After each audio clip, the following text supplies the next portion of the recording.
इसके पहले वाली क्लास में हम लोगों ने विषम संख्या और उससे संबंधित प्रश्नों को हल किया था, जिसकी 2 क्लासेस हुई थी।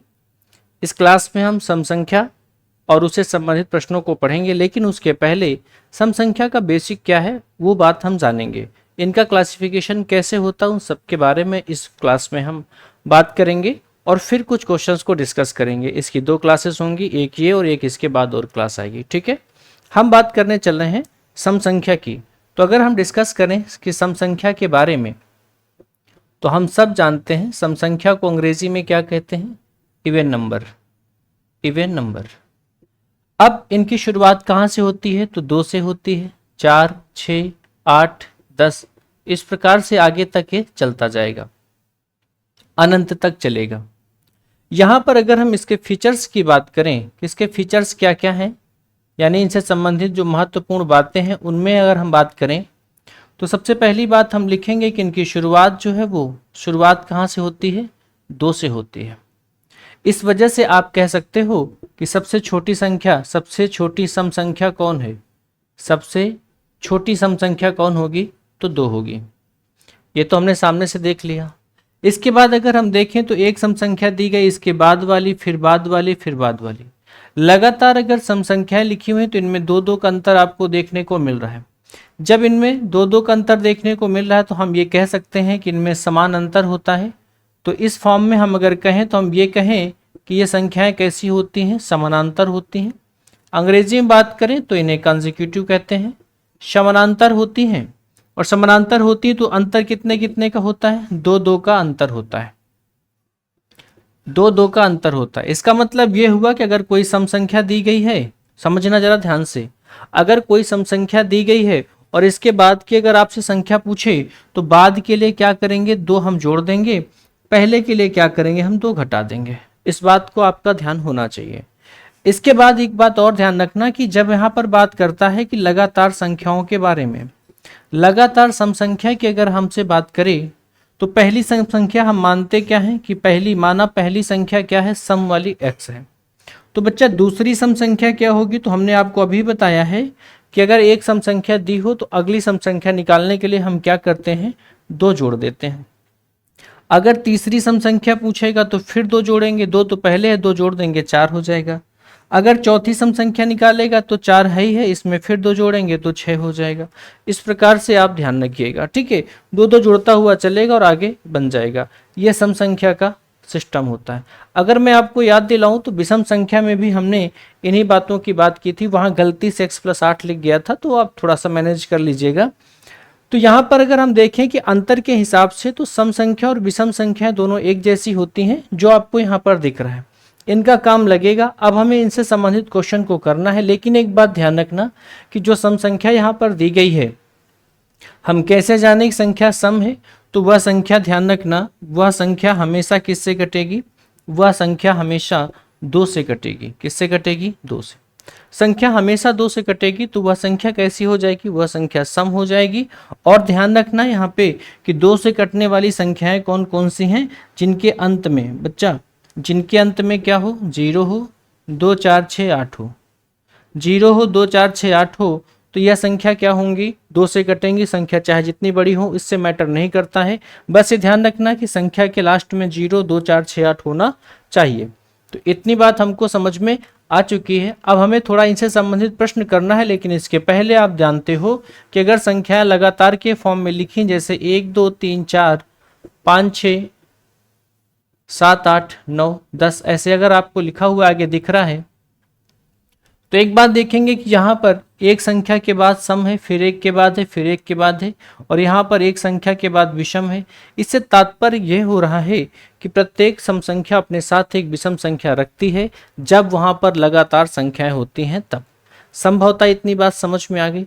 अब चलते तो इससे संबंधित हम कुछ क्वेश्चंस करते हैं जो आपके पेपर में पूछे जाते हैं, जो पुलिस के इस बार पेपर में पूछे गए थे और अन्य अन्य परीक्षाओं में पूछे जाते हैं। उनको बहुत आसानी से हम बात करेंगे और ये भी बताएंगे क्वेश्चन क्या पूछा गया था। सबसे पहले अगर हम बात करें तो यहाँ सम संख्या की बात चल रही है। अगर हमसे कहा जाए कि दो लगातार सम संख्याओं का योग, दो लगातार सम संख्याओं का योग दो लगातार सम संख्याओं का योग 30 है तो बड़ी संख्या क्या होगी? समझ रहे हैं? तो बच्चा एक बात ध्यान रखना कि जो योग होता है ना, योग का हम भाग अगर संख्या से करा दें, समझना, योग को अगर हम संख्या से भाग करा दें तो पता क्या मिलता है? बोलो क्या? बीच वाली। बोलो क्या मिलती है? बीच वाली। जैसे यहां पर योग 30 दिया गया है, संख्याएं 2 है तो 2 से भाग कराएंगे तो यहां पर कितना मिलेगा हमको? 15 बीच वाली। लेकिन एक बात ध्यान रखना कि 15 सम नहीं है। कैसी है ये?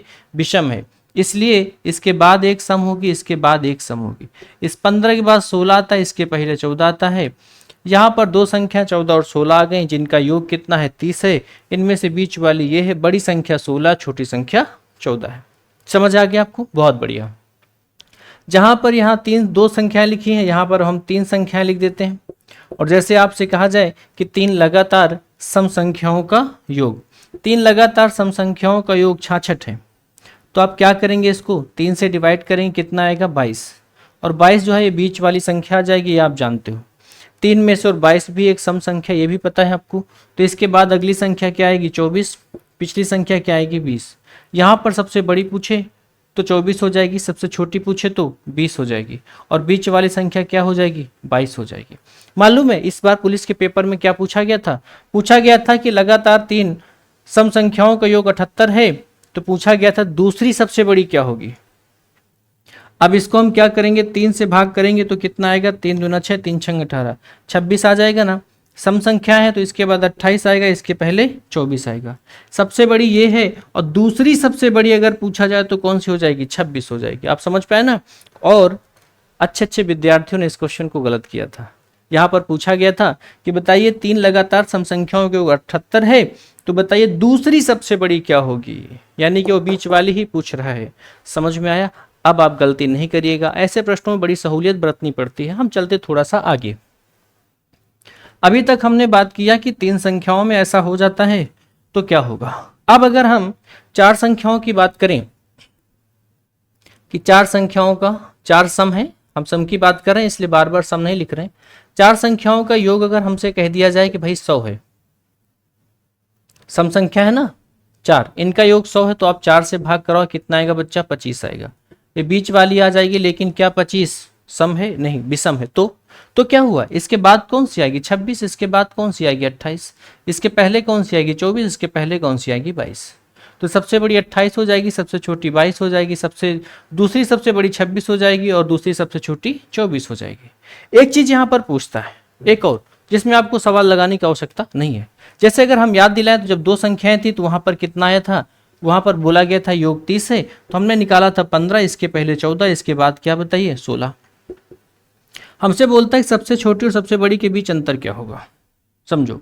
फिर हमने जब 3 संख्याओं का 3 का दिया था तो वहां पर 78 आया था, 78 यानी कि 26, इसके पहले 24 और इसके बाद क्या था? 28। याद है आपको? अब हम 4 संख्याएं लिए हैं, तो जब हमसे पूछता है सबसे छोटी और सबसे बड़ी के बीच अंतर क्या है, तो यहाँ पर पहले 2 संख्याओं में देख लो आप। जब 2 संख्याओं में अगर आप देखते हो तो 2 संख्याओं में यहाँ पर, अच्छा 4 का ऊपर दिया गया था, ये आ गया।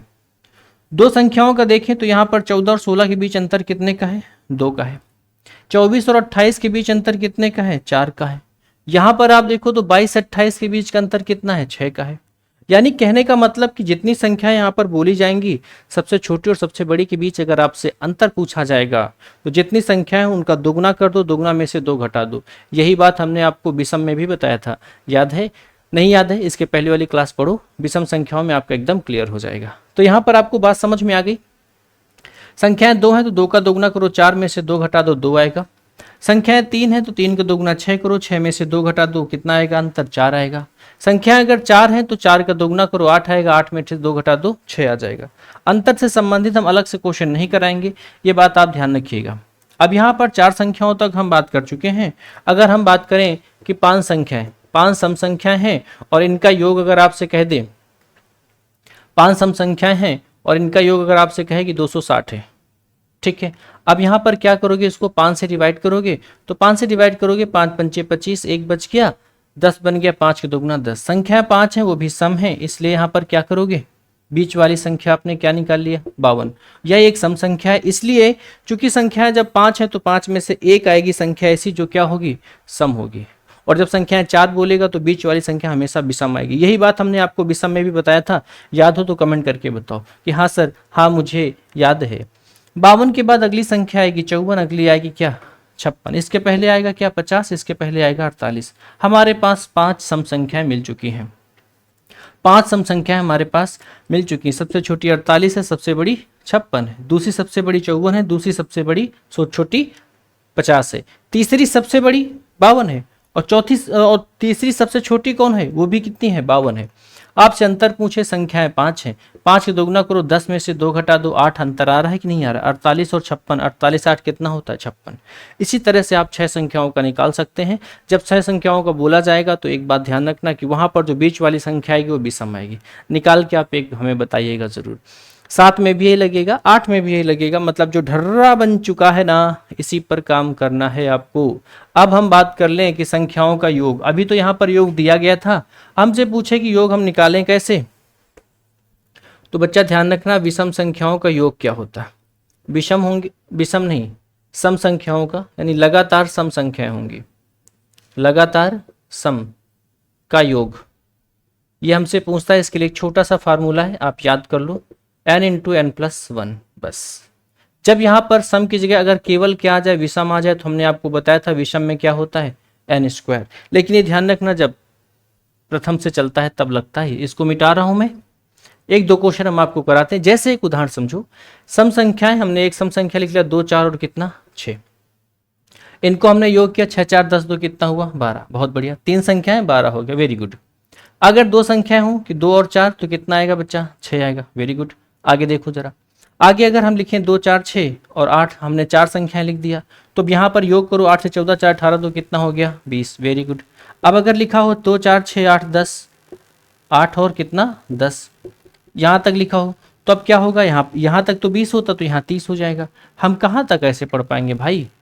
अब अगर मान लो 20 संख्या कह दिया तो क्या करोगे, दिक्कत है ना। इसलिए आप क्या करोगे, यहाँ पर n into N plus 1 formula लगाओगे। जैसे संख्याएं जब कितनी है 2 हैं, तो 2 इंटू 2 एक और क्या होगा 3 दूना कितना 6, देखो मैच कर रहा है। संख्याएं 3 हो तो 3 इंटू 3 एक क्या हो जाएगा 4, यानी कितना हो जाएगा 12, ये देखो आ गया ना। अब यहाँ संख्याएं 4 हैं तो 4 इंटू 5 कितना आ जाएगा 20, ये देख रहे हो ना आप, है कि नहीं। फिर संख्याएं यहाँ पर 5 हैं तो 5 यानी n इंटू एन प्लस 1, 5 1 6 बराबर कितना आएगा 30। हमसे अगर कहे कि बताओ प्रथम 15 सम संख्याओं का योग क्या होगा। 15 सम का अगर आपसे बोलता है तो बस 15 और 15 ये कितना हो जाएगा 16, 16 पंच 80, हासिल 8 आ गया, 16 1 के 16 और 8 24, 240।